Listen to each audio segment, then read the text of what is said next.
శ్రీ గణేశాయ నమః. శ్రీ సరస్వత్యై నమః. శ్రీ గురుభ్యో నమః. మణిద్వీప వర్ణన. శ్రీ దేవి భాగవతాంతర్గత వ్యాస మహామునుల వారు జనమేజయులకు చెప్పినటువంటి మణిద్వీప వర్ణనని మనం ఇప్పుడు సులభంగా చదువుకుందాం. దీనిని ముఖ్యంగా గృహప్రవేశాల సమయంలో, ఆ తర్వాత ఇంట్లో చదువుకోవడం వల్ల మన ఇళ్లలో ఏదైనా వాస్తు దోషాలుంటే కనుక వెంటనే పోతాయి, అంతా శుభాలే జరుగుతాయి. ఏ ఏ కోరికలు కోరుకుంటారో ఆ కోరికలు వెంటనే తీరుతాయి. మణిద్వీపం అంటేనే మణి అంటేనే ప్రకాశించేటటువంటిది. అలాంటిది ఆ భువనేశ్వరి నిలయమైనటువంటి ఆ మణిద్వీప వర్ణనను మనం చదువుకుంటే ఆ తల్లి యొక్క అనుగ్రహంతో సకల శుభాలు కలుగుతాయి. అలాంటి మణిద్వీప వర్ణనని మనం ఇప్పుడు సులభంగా నేర్చుకుందాం. అథ శ్రీమద్దేవి భాగవతే ద్వాదశ స్కందే దశమోऽధ్యాయః. వ్యాస ఉవాచ బ్రహ్మలోకాదూర్ధ్వభాగే సర్వలోకోऽస్తి యశ్రుతః మణిద్వీపः స ఏవాస్తి యత్ర దేవీ విరాజతే. సర్వస్మాదధికో యస్మాత్ సర్వలోకస్తతః స్మృతః పురా పరాంబయైవాయం కల్పితో మనసేచ్ఛయా. సర్వాదౌ నిజవాసార్థం ప్రకృత్యా మూలభూతయా కైలాసాదధికో లోకో వైకుంఠాదపి చోత్తమః. గోలోకాదపి సర్వస్మాత్ సర్వలోకోऽధికः స్మృతః తత్సమం త్రిలోక్యాం తు సుందరం విద్యతే క్వచిత్. గోలోకాదపి సర్వస్మాత్ సర్వలోకోऽధికः స్మృతః నతస్సమం త్రిలోక్యాం తు సుందరం విద్యతే క్వచిత్. ఛత్రీభూతం త్రిజగతో భవసంతాపనాశకం ఛాయాభూతం తదేవాస్తి బ్రహ్మాండానాం తు సత్తమా. బహుయోజన విస్తీర్ణో గంభీరస్తావదేవ హి మణిద్వీపస్య పరితో వర్తతే తు సుధోదధిః. మరుస్సంఘట్టనోత్కీర్ణతరంగశతసంకులః రత్నాच्छవాలుకాయుక్తో झषशङ्खसमाकुलः. वीचीसङ्घर्षसञ्जातलहरीकणशीतलः नानाध्वजसमायुक्ता नानापोतगतागतैः. विराजमानः परितः तीररत्नद्रुमो महान् तदुत्तरमयो धातुः निर्मितो गगने ततः. सप्तयोजनविस्तीर्णः प्राकारो वर्तते महान् नानाशस्त्रप्रहरणा नानायुद्धविशारदाः. रक्षकानि वसन्त्यत्र मोदमानाः समन्ततः चतुर्द्वारसमायुक्तो द्वारपालशतान्वितः. नानागणैः परिवृतो देवी भक्तियुतैर्नृपा दर्शनार्थं समायान्ति ये देवा जगदीशितुः. तेषां गणा वसन्त्यत्र वाहनानि च तत्र हि विमानशतसङ्घर्षघण्टास्वनसमाकुलः. हयहेशाखुराघात बदरीकृतदिन्मुखः गणैः किल किलारावैः वेत्रहस्तैश्च ताडिताः. सेवकादेव सङ्घानां भ्राजन्ते तत्र भूमिपा तस्मिन् कोलाहले राजन् न शब्दः केनचित् क्वचित्. कस्यचित् श्रूयतेऽत्यन्तं नानाध्वनिसमाकुले पदे पदे मिष्टवारि परिपूर्णसरांसि च. वाटिका विविधा राजन् रत्नद्रुमविराजिताः तदुत्तरं महासारधातुनिर्मितमण्डलः. सालोपरो महानस्ति गगनस्पर्शि यच्छिरः तेजसास्याच्छतगुणः पूर्वसालादयं परः. गोपुरद्वारसहितो बहुवृक्षसमन्वितः या वृक्षजातयः सन्ति सर्वास्तास्तत्र सन्ति च निरन्तरं पुष्पयुताः सदा फलसमन्विताः नवपल्लवसंयुक्ताः परसौरभसङ्कुलाः पनसावकुलालोध्राः कर्णिकाराश्च शिंशुपाः देवदारुकाञ्चनारा आम्रश्चैव सुमेरवः लिकुचाहिङ्गुलाश्चैला लवङ्गाः कट्पलास्तथा पटलामुचिकुन्दाश्च फलिन्यो जघने फलाः तालस्तमालाः सालाश्च कङ्कोला नागभद्रकाः पुन्नागाः पीलवः साल्व कावै कर्पूरशाखिनः अश्वकर्णा हस्तिकर्णा तालपर्णाश्च दाडिमाः गणिका बन्धुजीवाश्च जम्बीराश्च कुरण्डकाः चाम्पेया बन्धुजीवाश्च तथा वै कनकद्रुमाः कालागुरुद्रुमाश्चैव तथा चन्दनपादपाः खर्जूरायूधिकास्तालपर्णैश्चैव तथेक्षवः क्षीरवृक्षाश्च खदिराः चिञ्चाभल्लातकास्तथा रुचकाः कुटजा वृक्षा बिल्ववृक्षास्तथैव च तुलसीनां वनान्येवं मल्लिकानां तथैव च इत्यादितरुजातीनां वनान्युपवनानि च नानावापीशतैः युक्ता इत्यादितरुजातीनां वनान्युपवनानि च नानावापीशतैर्युक्तान् एवं सन्ति धराधिपा कोकिलारावसंयुक्ता गुञ्जद्भ्रमरभूषिताः निर्यासस्राविणः सर्वे स्निग्धच्छायास्तरूत्तमाः नानाऋतुभवा वृक्षा नानापक्षिसमाकुलाः नानारसस्राविणीभिः नदीभिरतिशोभिताः पारावतशुकव्रातसारिकापक्षमारुतैः हंसपक्षसमुद्भूत वातव्रातैश्चलद्रुमम् सुगन्धग्राहिपवनपूरितं तद्वनोत्तमं सहितं हरिणायूथैः धावमानैरितस्ततः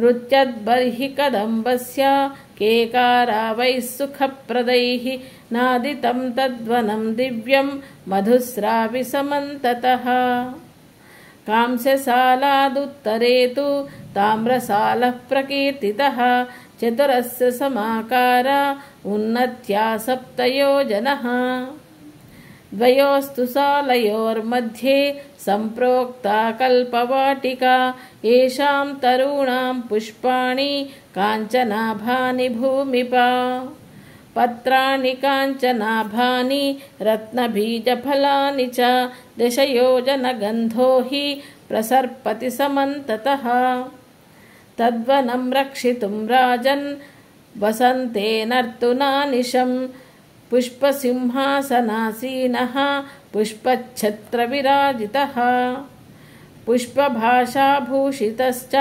पुष्पासव विघूर्णितः मधुश्रीर्माधवश्रीश्च 2 भार्ये तस्य सम्मते क्रीडतस्मेरवदने सुमस्तबककन्दुकैः अतीव रम्यं विपिनं मधुस्राविसमन्ततः 10 योजनपर्यन्तं कुसुमामोदयायुना पूरितं दिव्यगन्धर्वैः साङ्गनैर्गानलोलुपैः 10 योजनपर्यन्तं कुसुमामोदवायुना पूरितं दिव्यगन्धर्वैः साङ्गनैर्गानलोलुपैः शोभितं तद्वनं दिव्यं मत्तकोकिलनादितं वसन्तलक्ष्मीसंयुक्तं कामिकामप्रवर्धनम् ताम्रसालादुत्तरत्र सीससालः प्रकीर्तितः समुच्छ्राय स्मृतोऽप्यस्य सप्तयोजनसङ्ख्यया सन्तानवाटिका मध्ये सालयोस्तु द्वयो नृप दशयोजनगन्धस्तु प्रसूनानां समन्ततः हिरण्यनाभानि कुसुमानि उत्फुल्लानि निरन्तरम् अमृतद्रवसंयुक्तफलानि मधुराणि च ग्रीष्मर्तुर्नायकस्तस्य वाटिकाया नृपोत्तमा शुक्रश्रीश्च शुचिश्रीश्च द्वे भार्ये तस्य सम्मते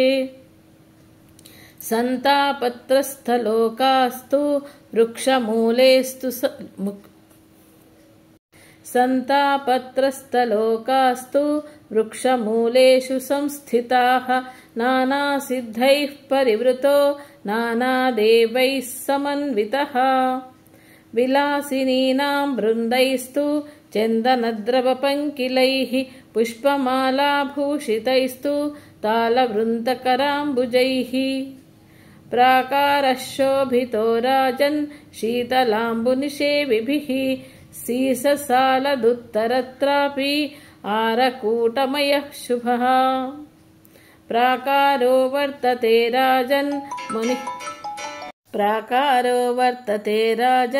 मुनयोजनदैर्घ्यवान् हरिचन्दनवृक्षाणां वाटी मध्ये तयो स्मृता सालयोरधिनाथस्तु वर्षर्तुर्मेघवाहनः विद्युत्पिङ्गलनेत्रश्च जीमूतकवचस्मृतः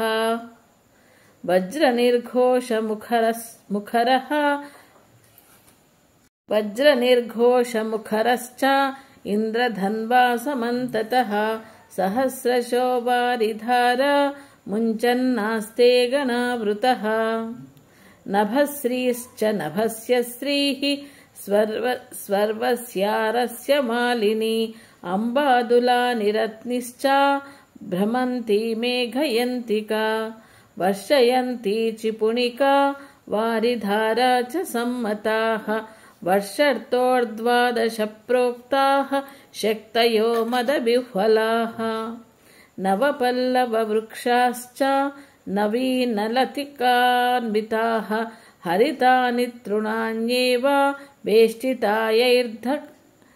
वेष्टितायैर्धराखिल नवपल्लववृक्षाश्च नवीनलतिकान्विताः हरितानि तृणान्येव वेष्टितायैर्धराखिल नदीनदप्रवाहाश्च प्रवहन्ति च वेगतः सरांसि कलुषाम्बूनि रागिचित्तसमानि च वसन्ति देवाः सिद्धाश्च ये देवी कर्मकारिणः वापीकूपतटाकाश्च ये देव्यर्थं समर्पिताः ते गणानि वसन्त्यत्र सविलासाश्च साङ्गनाः आरकूटमयादग्रे सप्तयोजनदैर्घ्यवान् पञ्चलोहात्मकः सालो मध्ये मन्दारवाटिका नानापुष्पलताकीर्णा नानापल्लवशोभिता अधिष्ठातात्र सम्प्रोक्तः शरदृतुरनामयः इषुलक्ष्मीरूर्ध्वलक्ष्मीः द्वे भार्ये तस्य सम्मते नानासिद्धा वसन्त्यत्र साङ्गनाः सपरिच्छदाः पञ्चलोहमयादग्रे सप्तयोजनदैर्घ्यवान् दीप्यमानो महाशृङ्गैः वर्तते रौप्यसालकाः पारिजाताटवी मध्ये प्रसूनस्तबकन्विता दीप्यमानो महाशृङ्गैः वर्तते रौप्यसालकः पारिजाताटवी मध्ये प्रसूनस्तबकान्विता दशयोजनगन्धीनि कुसुमानि समन्ततः मोदयन्ति गणाः सर्वे अन्ये देवी दशयोजनगन्धीनि कुसुमानि समन्ततः मोदयन्ति गणाः सर्वान् ये देवी कर्मकारिणः तत्राधिनाथः सम्प्रोक्तो हेमर्तुर्महो दीप्यमानो महाशृङ्गैः वर्तते रौप्यसालकः पारिजाताटवी मध्ये प्रसूनस्तबकान्विता दशयोजनगन्धीनि कुसुमानि समन्ततः मोदयन्ति गणान् सर्वे ये देवी कर्मकारिणः तत्राधिनाथः सम्प्रोक्तो हेमन्तर्तुर्महोज्ज्वलः सगणः सायुधः सर्वान् रागिणो रञ्जयन् नृपा सहस्रीश्च सहस्यश्रीः द्वे भार्ये तस्य सम्मते वसन्ति तत्र सिद्धाश्च ये देवी व्रतकारिणः रौप्यसालमयादग्रे सप्तयोजनदैर्घ्यवान् सौवर्णसालः सम्प्रोक्तः तप्तहाटककल्पितः मध्ये कदम्बवाटी तु पुष्पपल्लवशोभिताः कदम्बमदिराधाराः प्रवर्तन्ते सहस्रशः याभिर्निपीतपीताभिः निजानन्दोऽनुभूयते तत्रादिनाथः सम्प्रोक्तः शैशिरर्तुर्महोदयः तपस्रीश्च तपस्यश्रीः द्वे भार्ये तस्य सम्मते मोदमानः सहैताभ्यां वर्तते शिशिराकृतिः नानाविलाससंयुक्तो नानागणसमावृतः निवसन्ति महासिद्धा ये देवी दानकारिणः नानाभोगसमुत्पन्ना महानन्दसमन्विताः साङ्गनाः परिवारैस्तु सङ्घर्षः परिवारिताः स्वर्णसालमयादग्रे मुनियोजनदैर्घ्यवान् पुष्परागमयः सालः कुङ्कुमारुणविग्रहः पुष्परागमयी भूमिः वनान्युपवनानि च रत्नवृक्षालवालाश्च पुष्परागमया स्मृताः प्राकारो यस्य रत्नस्य तद्रत्नरचिता द्रुमाः वनभूः पक्षिणश्चैव रत्नपर्णजलानि च प्राकारो यस्य रत्नस्य तद्रत्नरचिता द्रुमाः वनभूः पक्षिणश्चैव रत्नवर्णजलानि च मण्डपामण्डपस्तम्भाः सरांसि कमलानि च प्राकारे तत्र यद्यत् स्यात् तत्समं भवेत् परिभाषेयमुद्दिष्टा रत्नसालादिषु प्रभो तेजसा स्याल्लक्षगुणः पूर्वसालात् परो नृप दिक्पालानि वसन्त्यत्र प्रतिब्रह्माण्डवर्तिनां दिक्पालानां समष्ट्यात्मा रूपास्फूर्जद्वरायुधाः पूर्वाशायां समुत्तुङ्ग शृङ्गापूरमरावती नानोपवनसंयुक्तो महेन्द्रस्तत्र राजते स्वर्गशोभा च या स्वर्गे यावती स्यात्ततोऽधिका समिष्टिशतनेत्रस्य सहस्रगुणतः स्मृता ऐरावतसमारूढो वज्रहस्तप्रतापवान् देवसेनापरिवृतो राजतेऽत्रशतुकृतः देवाङ्गनागणयुता शची तत्र विराजते वह्निकोणे वह्निपुरे वह्निपूः सदृशी नृपा स्वाहा स्वधा समायुक्तो वह्निस्तत्र विराजते निजवाहनभूषाढ्यो निजदेवगणैर्वृतः याम्याशायां यमपुरी तत्र दण्डधरो महान् स्वभटैर्वेष्टितो राजन् चित्रगुप्तपुरोगमैः निजशक्तियुतो भास्वत् तनयोस्ति यमो महान् नैऋत्यां दिशि राक्षस्यां राक्षसैः परिवारितः खड्गधारी स्फुरन्नास्ते निरुतिर्निजशक्तियुक् खड्गधारी स्फुरन्नास्ते निरुतिर्निजशक्तियुक् वारुण्यां वारुणो राजा पाशधारी प्रतापवान् महाझषसमारूढो वारुणी मधुविह्वलः निजशक्तिसमायुक्तो निजयादो गणान्वितः नमस्ते वरुणे लोके वरुणानीरताकुलः वायुकोणे वायुलोको वायुस्तत्राधितिष्ठति वायुसाधनसंसिद्ध योगिभिः परिवारितः ध्वजहस्तो विशालाक्षो मृगवाहनसंस्थितः मरुद्गणैः परिवृतो निजशक्तिसमन्वितः उत्तरस्यां दिशि महान् यक्षलोकोऽस्ति भूमिप यक्षाधिराजस्तत्रास्ते वृद्धिरुध्यादिशक्तिभिः नवभिर्निधिभिर्युक्तः तुन्दिलो धननायकः मणिभद्रः पूर्णभद्रो मणिमान् मणिकन्धरः मणिभूषो मणिस्रग्वी मणिकार्मुकधारकः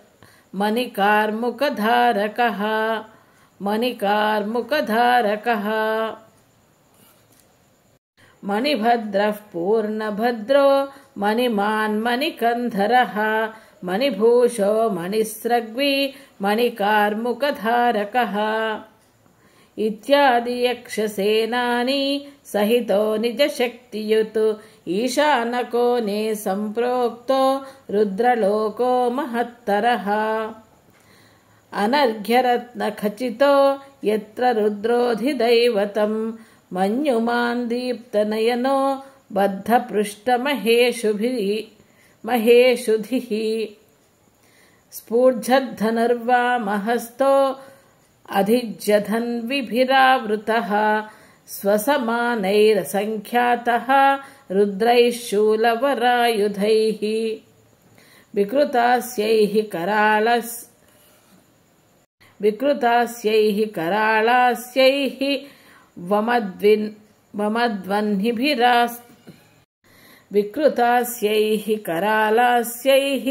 वमध्वन्निभिरास्यतः दशहस्तैः दशकरैः सहस्रभुजसंयुतैः दशपादैर्दशग्रीवैः त्रिनेत्रैरुग्रमूर्तिभिः अन्तरिक्षचरा ये च भूमिचरा स्मृताः रुद्राध्याये स्मृता रुद्राः तैः सर्वैश्च समावृतः रुद्रानीकोटिसहितो भद्रकाल्यादिमातृभिः नानाशक्तिसमाविष्टा डामर्यादिगणावृतः वीरभद्रादिसहितो रुद्राराजन्विराजते मुण्डमालाधरो नागवलयो नागकन्धरः व्याघ्रचर्मपरिधानो गजचर्मोत्तरीयकः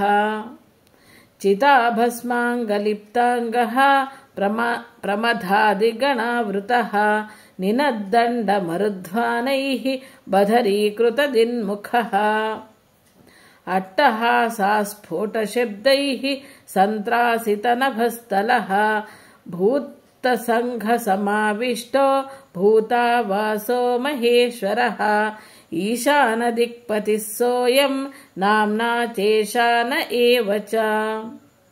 इति श्रीमद्देवी भागवते महापुराणे द्वादशस्कन्धे मणिद्वीपवर्णनं नाम 10मोऽध्यायः। सर्वं श्रीपरमेश्वरी अर्पणमस्तु। इति अथ ఈ మణిద్వీపంలోని మిగతా భాగాలు కూడా వినాలనుకుంటే లైక్ చేయండి, షేర్ చేయండి, సబ్స్క్రైబ్ చేయండి. అలాగే మీ అమూల్యమైనటువంటి అభిప్రాయాలని కామెంట్ రూపంగా తెలియచేయండి. మీ ప్రసన్నలక్ష్మి. ధన్యవాదాలు.